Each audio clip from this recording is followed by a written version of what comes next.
Nós vamos abrir a palavra de Deus em Efésios, capítulo 6, versículo 5 até o versículo 9. Amém?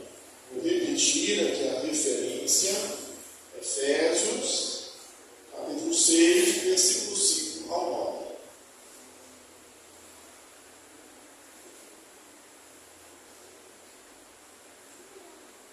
À medida que os irmãos encontrarem, peço que se coloquem de pé. Nós vamos fazer a leitura alternada deste texto. Amém? Temos a palavra de Deus. Quanto a vós outros, servos, obedecei a vosso Senhor segundo a carne, com temor e tremor, na sinceridade do vosso coração, como a Cristo. Não servindo à vista, como para agradar a homens, mas como servos de Cristo, fazendo de coração a vontade de Deus. Servindo de boa vontade, como ao Senhor e não como a homens. Certo de que cada um, se fizer alguma coisa boa, receberá isto outra vez do Senhor, quer seja servo, quer livre. E vós, senhores, de igual modo, procedei para com eles, deixando as ameaças, sabendo que o Senhor, tanto deles como vosso, está nos céus, que para com ele não há acepção de pessoas. Assentai-vos, irmãos. Nós estamos dando sequência ao nosso estudo da Epístola de Paulo aos Efésios. É uma das cartas que analisamos, estamos aí no último capítulo. E lembramos que a primeira parte da Epístola, até o capítulo 4, foi uma parte mais teológica, mais doutrinária, se assim podemos dizer. Depois nós temos uma parte mais prática. E no capítulo 5, ele vai nos falar, no versículo 18, que nós não devemos nos embriagar com vinho, mas enchermos-nos com o Espírito Santo. Não vos embriagueis com vinho, qual a solução, mas enchei-vos do Espírito. E ele está falando de uma vida cheia do Espírito. E para isso, sujeitamos uns aos outros no temor do Senhor. É assim que nós mostramos que estamos vivendo uma vida cheia, transbordante do Espírito Santo. E o apóstolo começa a especificar isso, dizendo como que isso seria evidenciado na vida familiar, na vida em casa, começando pelo relacionamento marido e mulher, que a ênfase desse relacionamento é a sujeição, como para todos, sujeitai-vos uns aos outros. Marido e mulher também, relacionamento baseado na sujeição, na obediência. Com os filhos, a mesma coisa, ele segue falando filhos e pais, e a ênfase é obediência. Ele segue falando a relação senhores e servos. Nessa expressão de senhores, você pode, ou servos, melhor dizendo, você pode traduzir, pode colocar ali, que a tradução é escravos, literalmente, escravos. E você pode parar e perguntar, mas não está falando da relação familiar, da casa? Sim, o escravo está dentro dessa relação, porque o escravo é uma posse, pertence ali ao dono da casa. Sempre o princípio é a obediência. E característica aqui de Paulo, a expressão no Senhor, para glorificar o Senhor, para exaltar o nome do Senhor, em sujeição a Cristo. Na verdade, todos os nossos relacionamentos e tudo mais que nós possamos fazer na vida devia carregar essa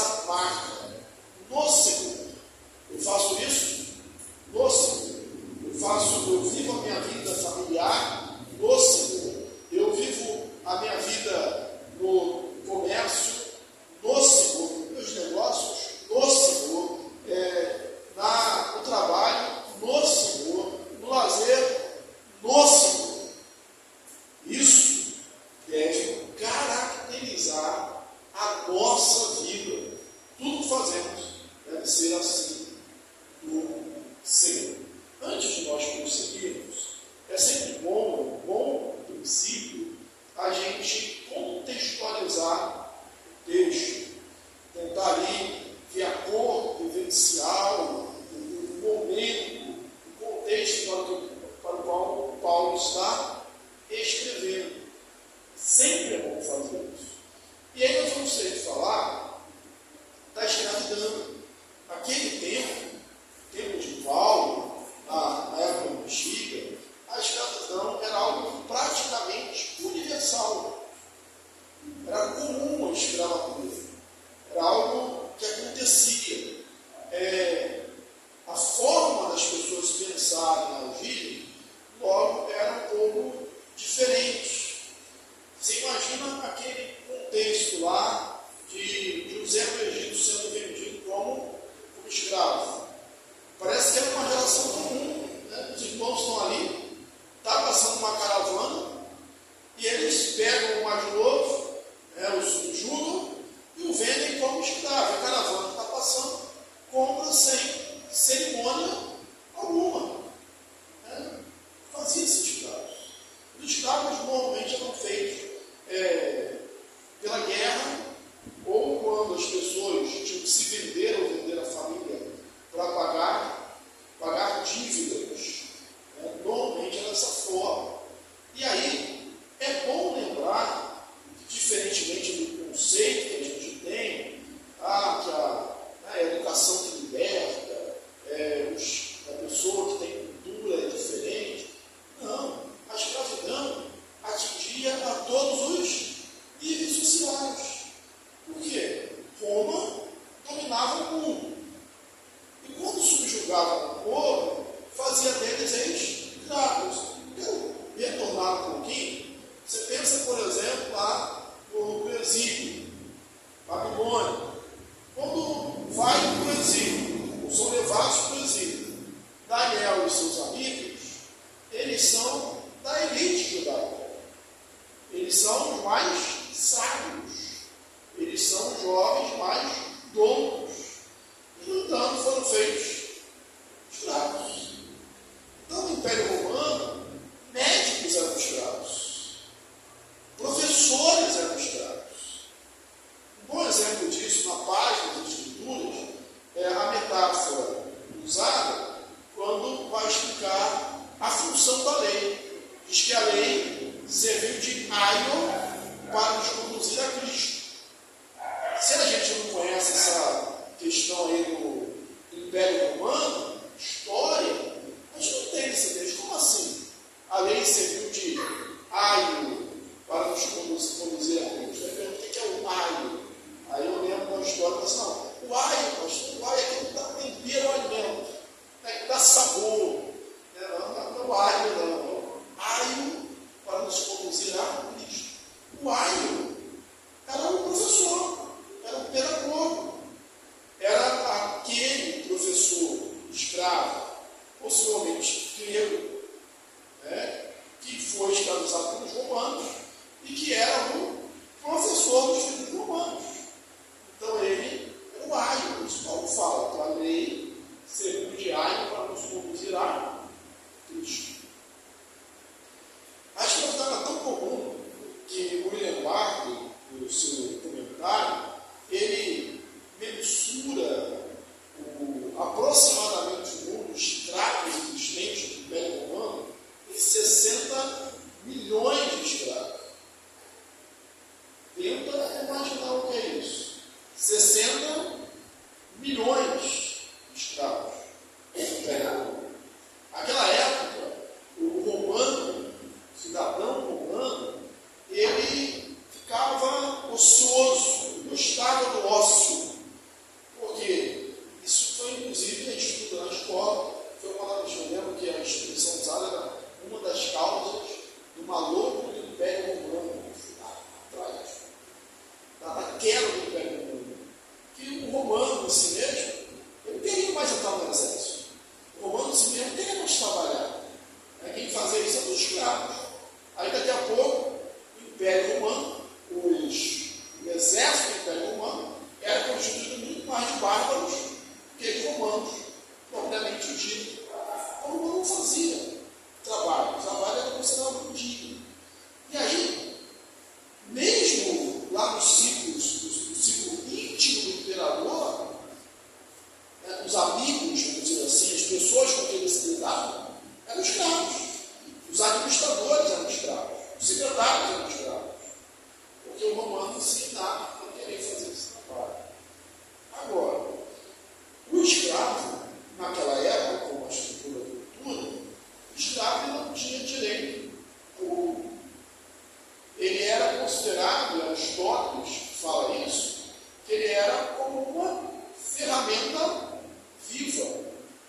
Outro filósofo grego, orientando, falando sobre a questão de uma grande negócio, ele diz assim, que deveria cortar as coisas justas.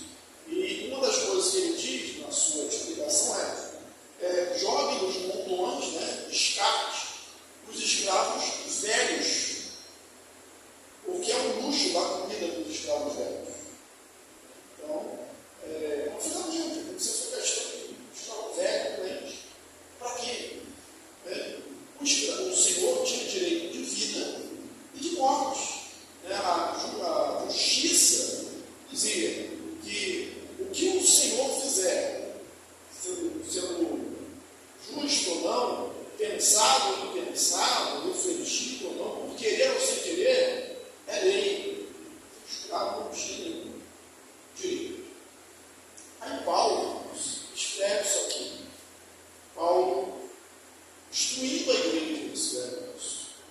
E se você observar, é um texto em relação aos outros textos que nós lemos aqui, é um texto consideravelmente grande, fala mais, tem mais versículos do que a relação de pais e filhos. E a parte que fala dos escravos é bem maior do que a parte que fala dos senhores. Porque a grande maioria, a grande parte daqueles que vieram para a igreja, se tornaram membros da igreja, eram escravos. Existiam muitos senhores. Tem uma carta, por exemplo, vamos ver se vocês estão afiados, que é uma das cartas da prisão, das prisões também de Paulo, que ele fala do relacionamento desses escravos. O pessoal até julga mal Paulo, né? Qual é o nome dessa carta? Carta de Paulo lá, não de uma pessoa. É bom, carta pequena.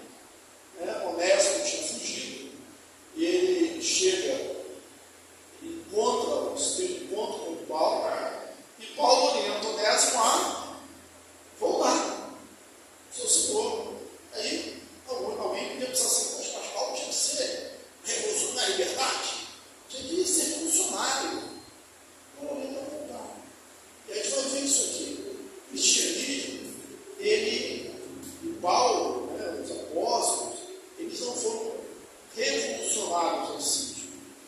Se fossem, causariam muitas mortes. Mas a igreja e o cristianismo teve uma grande importância na mudança do status quo, na mudança da situação.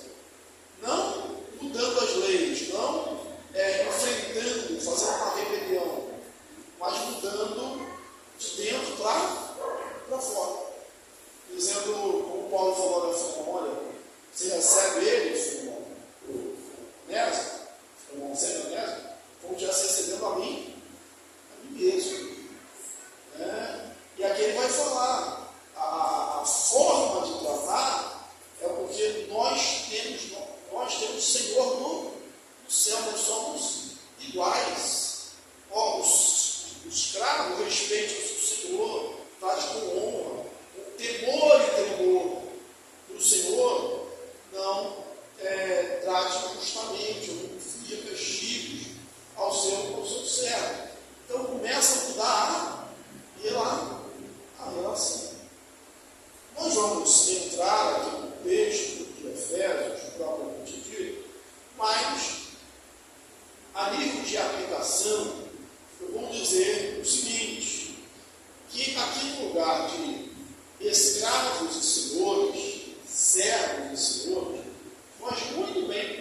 colocar hoje, em termos de relacionamento, o texto está falando de relacionamento, empregados e patrões. A ética cristã vai ser a mesma, o modelo vai ser o mesmo. A Bíblia nos mostra como nos conduzir nos nossos relacionamentos, e nos relacionando, nós vamos pregando o Evangelho, testemunhando, dando vidas para Jesus, especialmente através do exemplo.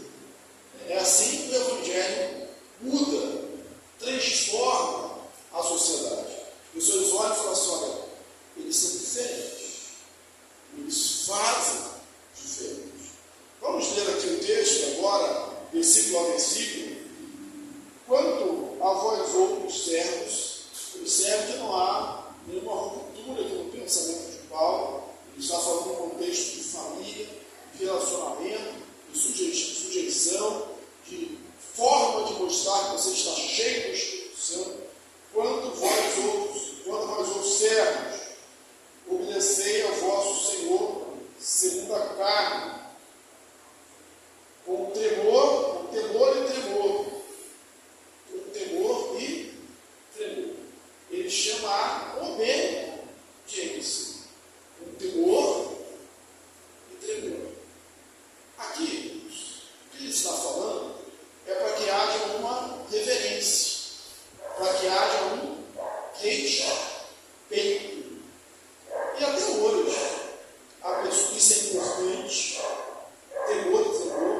Na verdade, todo relacionamento nosso, especialmente quando a gente coloca aquela marca cristã no Senhor, ela deveria ser assim, com temor e tremor, porque nós estamos fazendo para Deus. Nós temos uma grande responsabilidade. E as pessoas, naquele tempo, hoje, até hoje, têm dificuldade de discernir isso, de entender isso. Vamos tentar imaginar a igreja lá de Éfeso. Já sabemos que havia dentro da igreja muitos escravos. Mas a igreja, a porta estava aberta também para o Senhor, não estava? Estava. Então se convertiam os escravos e se convertiam também os senhores. Lógico que proporcionalmente tinha mais escravos do que senhores. Você está lá na igreja, você é um escravo, aí o seu senhor se converte, ele está na igreja também, e ali todo mundo se trata de irmão. Chegou fora da igreja, o escravo quer desobedecer o seu senhor ali, não sou daqui, não vou fazer mais nada não vou fazer mais nada, causaria realmente um caos. Aqui Paulo e eu não estamos defendendo a escravatura. Na verdade, a igreja ela teve um grande papel na libertação, na mudança da situação, justamente fomentando esse sentimento de igualdade, em Cristo Jesus, não há homem, não há mulher, não há bárbaro, não há cita, mas todos nós somos um em Cristo. Então podia acontecer isso, podia se confundir as coisas. Então ele fala: obedecei ao Senhor com temor e tremor, com reverência. Se a gente pegar hoje em relação ao pregador, especialmente na nossa cultura, a forma como tem sido exposta, as pessoas não têm nenhum respeito pelo chefe, pelo patrão, por aquele que emprega. Na verdade, as pessoas que estão, de certa forma, quando abrem uma porta de emprego, sendo bênção na sua vida, na minha vida. Vamos lembrar também que, em muitos casos, o homem o escravo tinha mais condição de vida do que um pobre livre. Eles tinham todos comida, bebida e lugar para dormir. E às vezes falta esse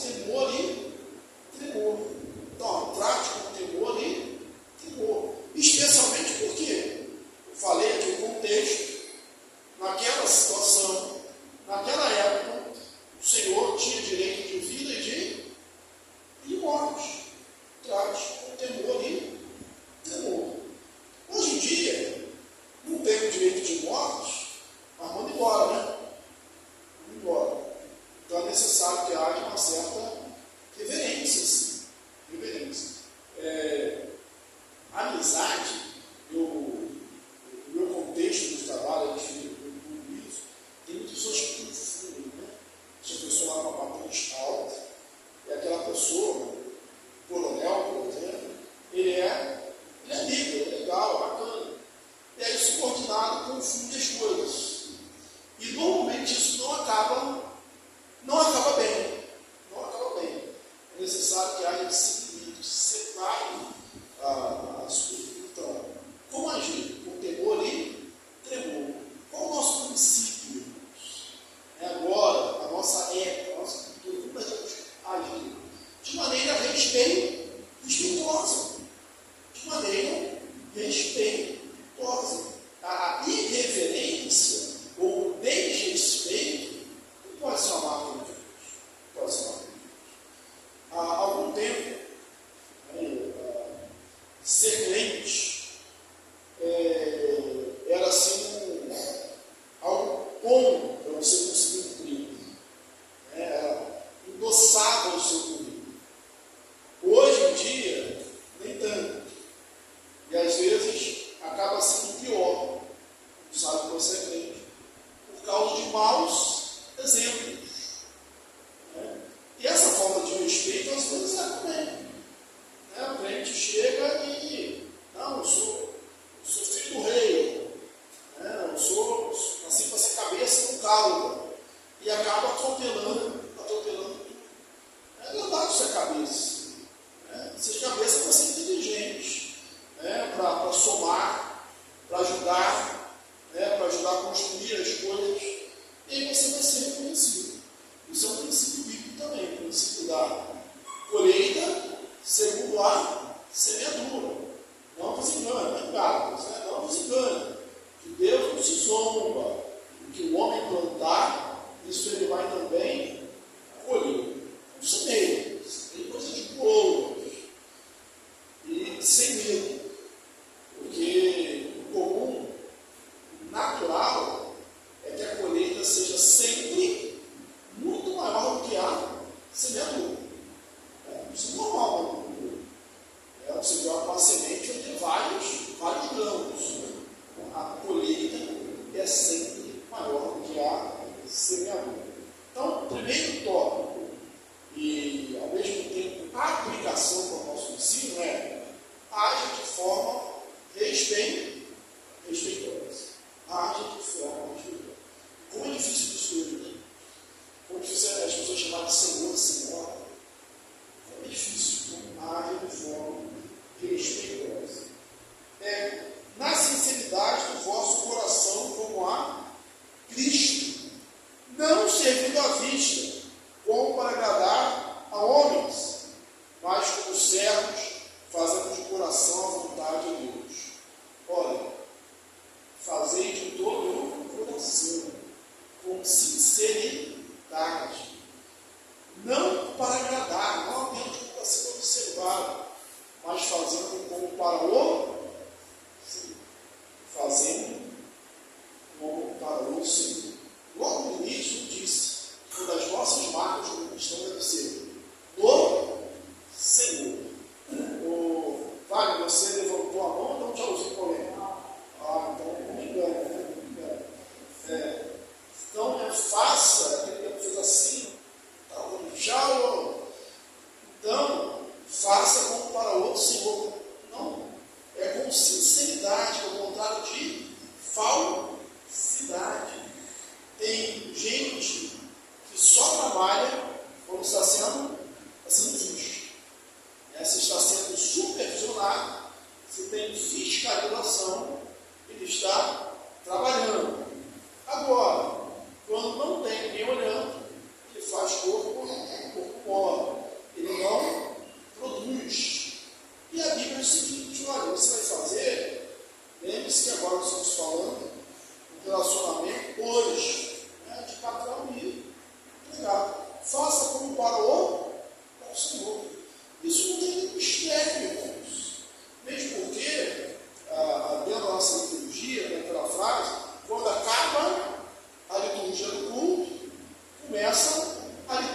da vida. Não existe um hiato entre o santo e o secular, o sacro e o secular. O nosso culto continua. Isso é uma herança que nós temos da reforma. O meu trabalho é também o culto a Deus. Então você vai fazer o melhor para agradar a Deus. Diferente de competir, diferente de querer ser melhor que o outro. Mesmo porque aí você não está competindo com ninguém. Você só quer ser o melhor para Deus. Com certeza, se esse for o princípio, se essa for a meta, agradar a Deus, o nosso trabalho vai ser realmente muito melhor. Muito melhor. E ele vai ser reconhecido. Se não for reconhecido pelos homens, será reconhecido por Deus. Mas via de regra, a experiência mostra isso. Nós somos também reconhecidos pelos homens. Isso é fato, é notório. Eu sempre cito, às vezes, alguns trabalhadores, gente que eu conheço, e não sei se não você conhece também. Exemplo, existe pedreiro que ele tem uma agenda. Se você for chamar ele para trabalhar, você vai chamar agora em junho, ele vai querer só posso ano que vem. Eu conheço que só posso ano que vem, só em janeiro. Só em janeiro. E existem outros que estão sem trabalho. Eu falo assim, o mercado é o mesmo. Qual a diferença? Não precisa dizer, não precisa dizer. Tem gente que, quando há uma crise, há uma dificuldade, o empregador fala assim, não, pode mandar todo mundo ver, menos esse aqui. Esse aqui não tem como, tem que manter. Por quê? Porque se destaca, é diferenciado pela qualidade do trabalho.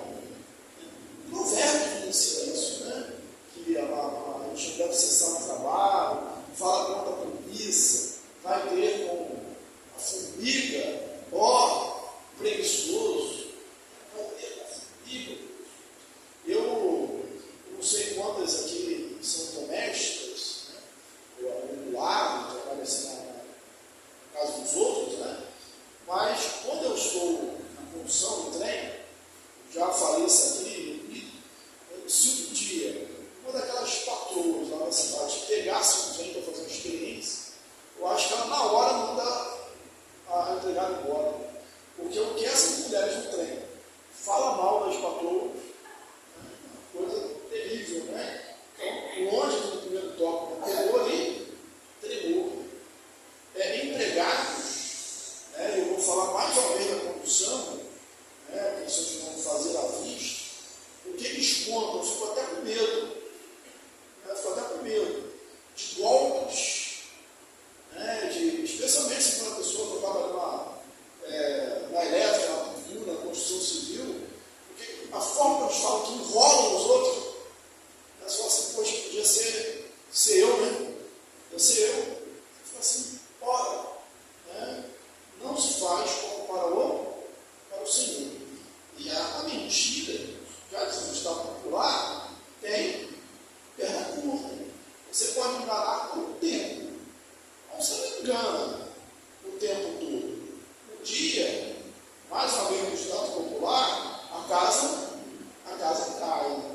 E a pior coisa é o descrédito. A pior coisa é o descrédito.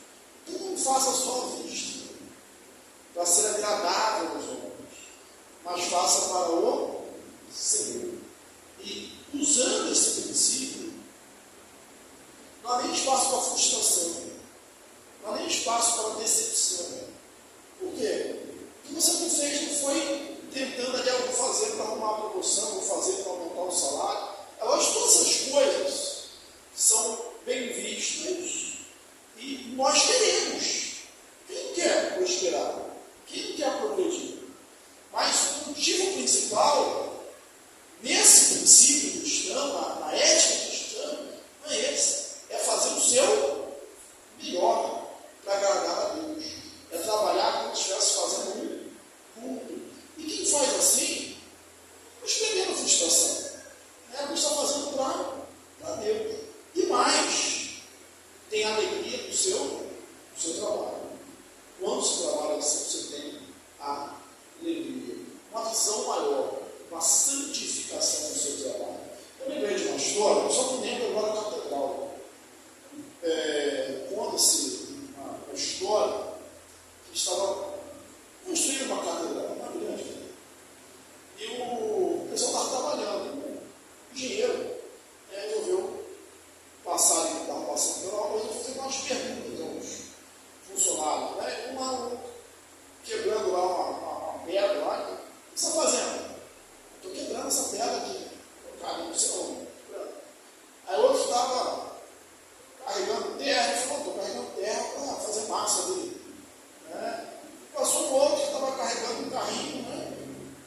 qual é a sua profissão?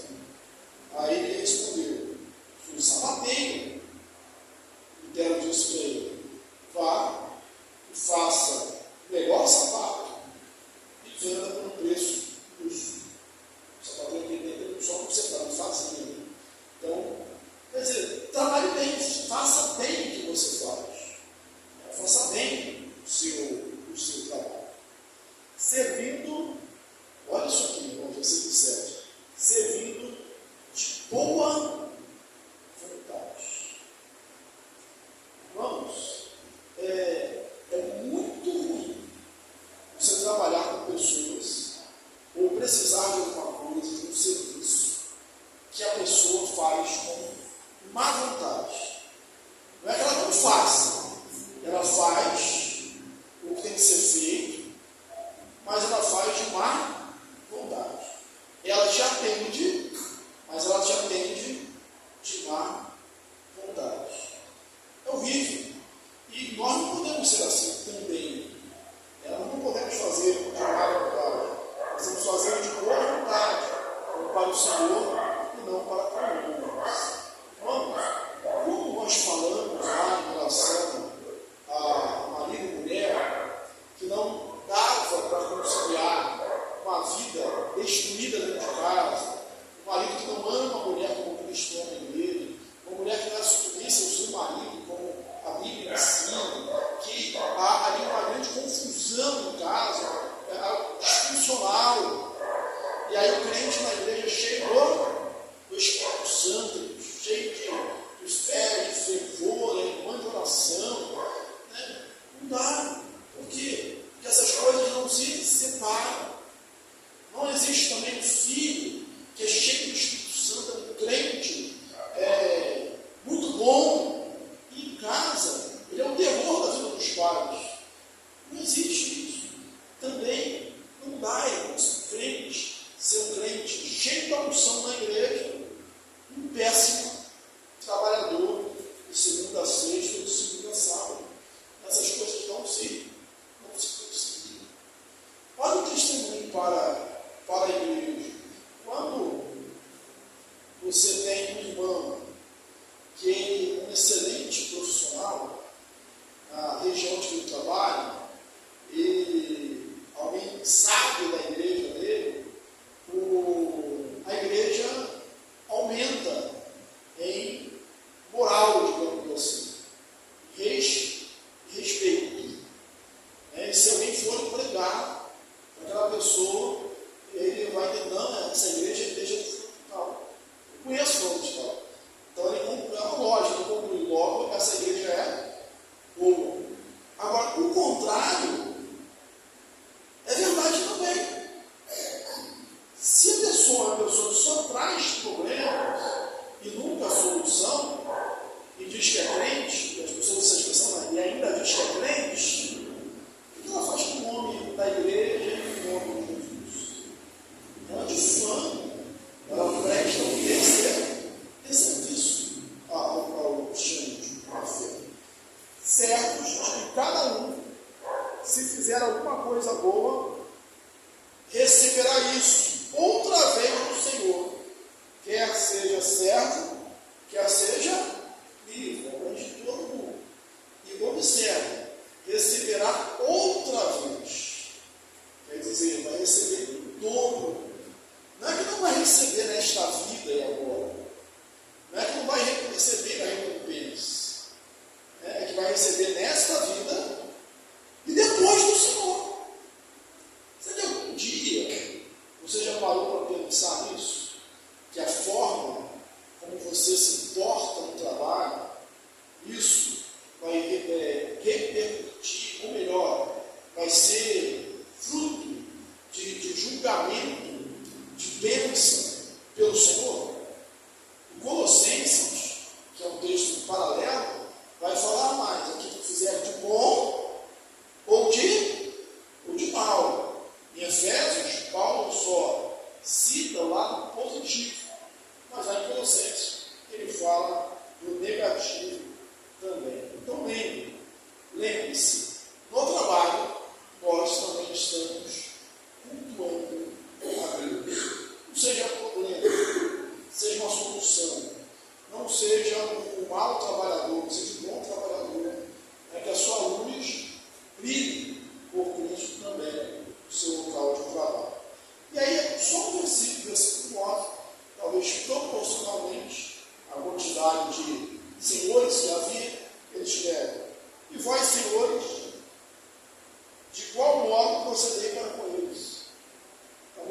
Paulo resumiu tudo, né? Ó, vocês, senhores, já iguala, né?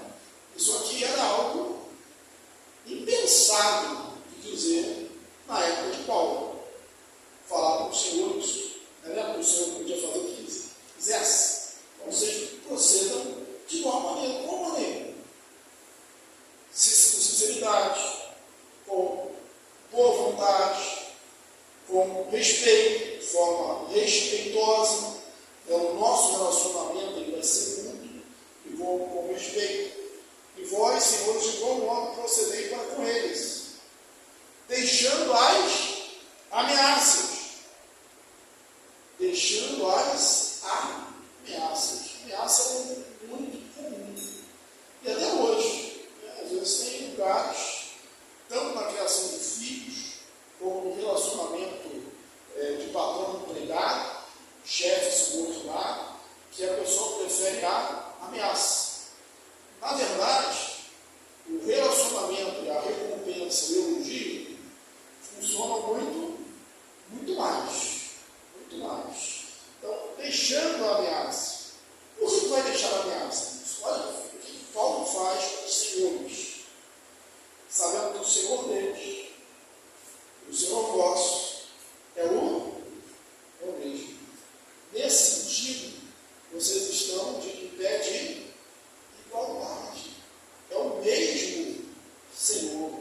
Você também tem um Senhor. E é o mesmo Senhor. O seu irmão, é o seu escravo, o que é hoje o seu empregado. Tanto dele como nosso, como o vosso. Está no céu. E para com ele não há acepção de pessoas. Olha que Paulo escolhe falar sobre o relacionamento de senhor e escravo, de trabalho, se não há acepção de pessoas. Somos iguais, irmãos. Lembra a questão do relacionamento marido-mulher? Sim, somos iguais, não é questão de ser melhor ou pior. Né? Somos iguais, mas há funções diferentes. Relacionamento pais e filhos. Somos iguais perante a Deus. Não há acepção de pessoas. Mas nós estamos exercendo papéis diferentes. O papel do pai e do filho é bacana, porque ele tende a se inverter depois, né? Quando está ficando bem velhinho, né? Aí o filho tem que levar a tigre na mão, aí o filho fala, não come isso, não come isso, não pode comer. E às vezes, em alguns casos, a gente depende, né? O idoso, né? Vai depender. Igual o filho dependia do pai e da mãe da comida, os outros, se não tiver com saúde, né, vai depender do filho dele. Né? Então, os papéis vão se inverter. A honra ao pai e à mãe vai continuar, mas o papel de cuidar se inverte. Então, não é questão de superioridade e inferioridade, é questão de funções diferentes. Porque é a mesma coisa. Nessa relação, é a mesma coisa. Você no seu trabalho, não é que seu chefe é melhor do que você, mas ele exerce a função diferente. A função é diferente. E pela função você deve respeitar. Respeitar. Eu lembro aqui, você está dizendo do jiu-jitsu, né? Eu sou pastor da igreja, eu tenho uma parcela que é o sensei. Certo? Sensei. Aí eu estou lá, né? Eu sou pastor. Como pastor da igreja. E você deve respeitar a função de pastor. Agora, se eu for aluno, eu tenho que prestar ele uma norma de respeito que eu não conhecia, né? Algo sensei, né? Aí tem lá, alguns alunos lá falam comigo, né? Tem que fazer referência de tal tatame. Eu fiz uma aula só experimental, o tatame para mim é só um saco de pedaço de borracha, né? Mas tem que seguir o protocolo, né? Se você quer estudar, o que você vai fazer? Vai seguir. É questão de ser melhor ou pior? Não. É questão de funcionar e dar. Só que algumas pessoas têm dificuldade de entender isso. Dificuldade. Eu sou chefe. Eu sou patrão. Então haja com respeito. No linguajar de Paulo aqui, com temor e temor. Porque de fato, aquele que bate no alguém que fala assim, eu não dependo de ninguém, será que não depende de mim? Veja.